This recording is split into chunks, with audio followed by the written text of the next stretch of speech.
part 3. If you missed the first 2, dive back in. There's some good stuff in there. Last time round, we looked at this word picture of the trellis, this structure, this way, this rhythm, this discipline that allows life and fruitfulness to grow on it. This week, we've got another word picture, and then we can start building on these things. Jesus was teaching one time, and he said this: "Come to me, all who are weary and burdened, and I will give you rest. Take my yoke upon you and learn from me, for I am gentle and humble in heart, and you will find rest for your souls.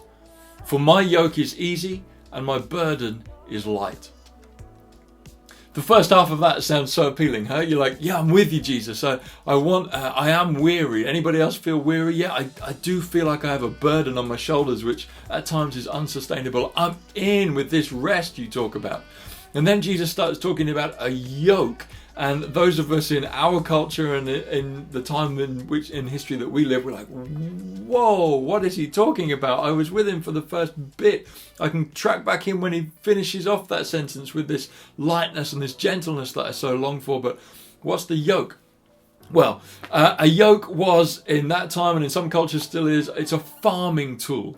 It was maybe a plank of wood or something like that would be laid over the shoulders of an ox or a team of ox that would unite them, and it would allow the ox to plough the hard, arid, dusty ground of the Middle East and to work that ground until it was ready to be farmed and it was fertile soil.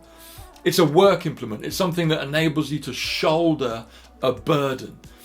But it's also used in a different way. A yoke was the teaching of a rabbi.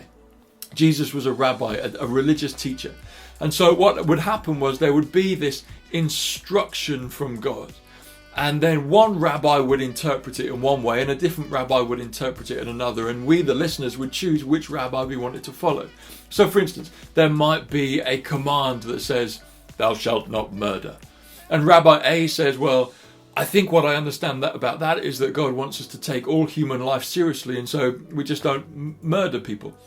Rabbi B comes along and says, well, yeah, I think that's right, but I think that there are times when you could justify it. Maybe if you met Hitler 10 years before the World War, or maybe if you were involved in a just war, or maybe if it was self-defense, then maybe you could kill people. And Rabbi C comes along and says, no, I think what God says is all killing is wrong, and so we need to be vegans.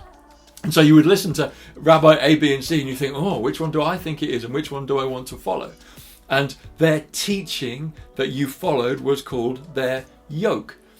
So we've got this double meaning for this yoke that Jesus wants to place on you. And he's not silly. He knows that there's this double meaning to it. He's speaking to farmers and people that till the soil in their own gardens so they're able to provide food for themselves. He knows this double meaning.